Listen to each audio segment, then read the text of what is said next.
qu'on souhaite absolument avec le CRM et la Fondation Sainte-Marie, professeur Kemoun Gilles, mettre en place un groupe de travail. C'est urgent. Il y a quand même un certain nombre de milliers de traumas crâniens chaque année. Deuxième problème, tous les troubles cognitifs des personnes vieillissantes. Jusqu'où peut-on conduire? 80 ans, 90 ans, ça ne veut rien dire. Et est-ce qu'on pourrait avoir des bilans d'aptitude de la personne âgée indépendamment de la maladie d'Alzheimer? Jusqu'où peut-on aller? Que peut-on faire? Y a-t-il des troubles cognitifs des personnes âgées rééducables? Lesquels? Enfin bref, il y a tout un travail. Et puis alors, le troisième problème énorme, on soigne et on met en place des permis de conduire pour des paraplégiques, quelle qu'en soit la cause, depuis 50 ans. Aujourd'hui, ils commencent à avoir entre 60 et 90 ans. En gros, oh, le mot est mauvais, excusez-moi, ils ont un petit peu grossi. Ils ne peuvent plus faire leur transfert. Ils ont des épicondylites, enfin bref, ils ne peuvent plus passer du fauteuil roulant au poste de pilotage de leur véhicule. Alors est-ce qu'il faut les mettre en fauteuil roulant électrique, ces personnes, pour conduire un véhicule? Donc il y a là un énorme problème, on en parle depuis de nombreuses années. On n'a pas en France de fauteuil roulant cratché permettant la conduite automobile en fauteuil roulant manuel, alors qu'on l'a pour les fauteuils roulants électriques. Y a-t-il des véhicules adaptables pour les gens en conduite fauteuil manuel? À quel prix? Il faut décaisser. Enfin bref, je crois qu'on a là 3 problématiques essentielles.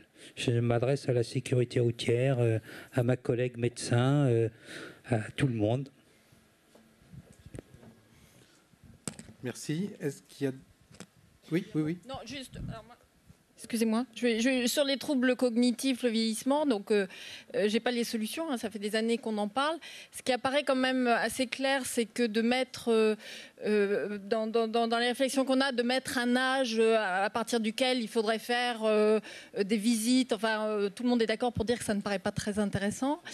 Par contre, effectivement, dans le groupe, il y a en particulier la Société française de gériatrie qui réfléchit sur des outils simples qui pourraient être administrés, par exemple, par le médecin, assez rapidement pour essayer de détecter certains troubles qui après effectivement pourraient être explorés. Bon, on est en train de réfléchir, on n'a pas de solution pour l'instant sur ce thème-là. Oui, sur ce sujet, je voudrais quand même, parce qu'au fond, mon métier, c'est surtout la sécurité routière. Pardon. Donc mon métier, c'est quand même surtout la sécurité routière. Je voulais dire quand même que par rapport à ce qui est le lieu commun dans l'opinion publique sur ce sujet-là, c'est-à-dire, grosso modo, vieillir, c'est dangereux.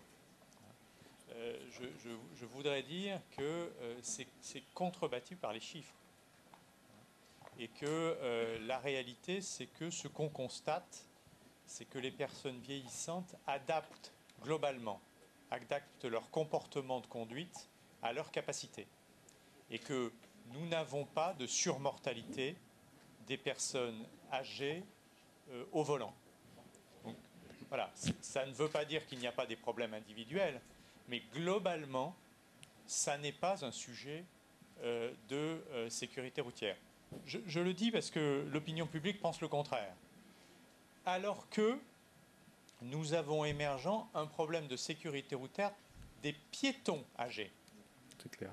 Et piétons de plus de 75 ans, on commence à voir apparaître dans les chiffres assez clairement une surmortalité. Donc là-dessus, il faut qu'on fasse de la pédagogie parce que il est clair que l'opinion publique a dans la tête des choses qui sont assez divergentes de la réalité scientifique. Oui, juste une petite remarque par rapport aux personnes âgées, puisqu'on parle des personnes âgées, c'est vrai qu'on a parlé essentiellement PCH, etc., donc avant 60 ans. C'est vrai qu'en France, tout ce qui concerne l'aménagement des véhicules, alors je ne parle pas tellement de l'aménagement de la conduite, là, mais plutôt des gens qui ne peuvent plus conduire et qui doivent se déplacer, qui sont en fauteuil roulant, l'APA, clairement, ne finance pas ces aménagements. Si on est dans cette logique d'accompagner les gens pour qu'ils conduisent le plus longtemps possible, donc on revient à la problématique de l'évaluation d'aptitude à la conduite et d'être sûr que les gens ne conduisent pas trop tard mais ne s'arrêtent pas trop tôt, puisqu'on sait que par exemple les femmes ont tendance à sous-estimer leur capacité de conduite, à s'arrêter trop tôt. Et également dans cette idée-là, il y a tout un travail sur l'accompagnement à la mobilité des personnes âgées, c'est-à-dire qu'est-ce qu'on fait quand il y a un moment où il faut s'arrêter de conduire. Parce que lorsque je m'arrête de conduire et que j'habite une petite commune rurale ou périurbaine, ça devient très compliqué. Donc ça, c'est tout un champ de travail aussi qui nous intéresse beaucoup. Je pense, Monsieur Barbier, et puis ça sera peut-être la conclusion de la table ronde. Je pense qu'on peut dire à peu près la même chose pour les personnes en situation de handicap qui, dans le cadre de cette autonomie, elles n'ont pas envie de la perdre. Le problème avec le handicap, si tant est que c'en soit un, une fois, il se trouve que le monsieur devant moi, qui conduisait la voiture de devant, il s'est arrêté à l'orange. Bon, il avait sans doute raison, mais moi je pensais qu'il allait passer, que je pouvais passer derrière. Donc je l'ai un petit peu cogné.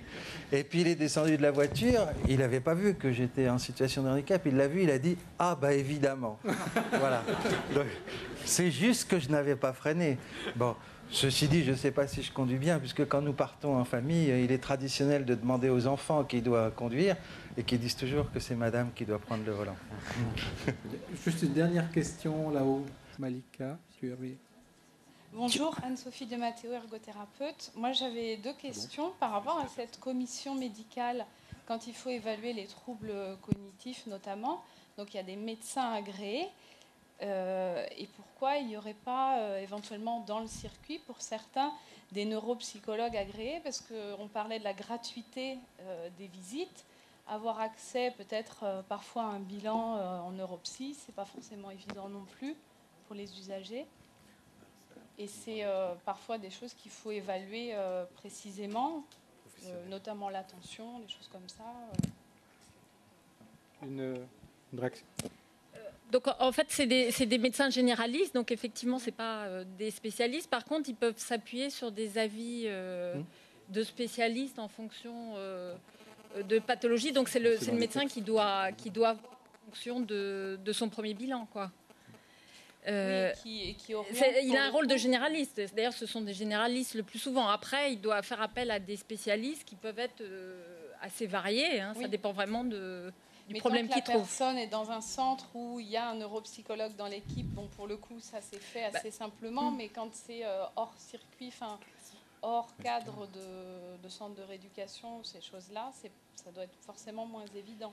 C'est pour ça que je pense qu'il faut mettre en place des réseaux avec avoir des gens spécialisés. Enfin, c'est que par le biais de réseaux qu'on pourra aider ces médecins généralistes, donc, pour savoir sur qui ils peuvent s'appuyer, qui peut les aider, quoi, oui. Et j'avais une autre question. Non, désolé, on va prendre une toute dernière question d'une personne là-haut. Et après, on va clore la table ronde. Alors, c'est pas une question. Déjà, c'est pour saluer l'arrivée de Marie-Anne Monchamp. On n'a pas le micro là-haut. J'ai pas de micro ? Ah. Donc, je voulais saluer l'arrivée de Madame Monchamp, donc la secrétaire d'État à la solidarité et à la cohésion sociale. Et puis, je voulais reprendre en fait le thème du colloque aujourd'hui, des conducteurs comme les autres. Et je voulais souligner en fait que nous avions quelques exemples, puisque nous avons eu des témoignages très éclairants de conducteurs comme les autres, mais qu'en fait, on a évoqué beaucoup de chiffres depuis ce matin, mais c'est une population, entre guillemets, de conducteurs qu'on connaît assez peu.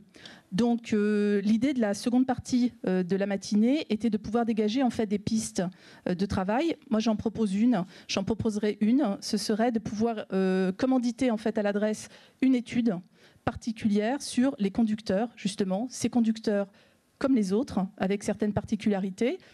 Donc dans la même veine en fait que l'étude de l'adresse qui vient d'être diffusée concernant qui concerne les bénéficiaires de la PCH et de la CTP, puisque dans le cadre de cette enquête et de cette étude, on avait prévu en fait une partie liée à des besoins autour de l'aménagement des postes de conduite, et malheureusement cette étude n'a pas évoqué ces sujets.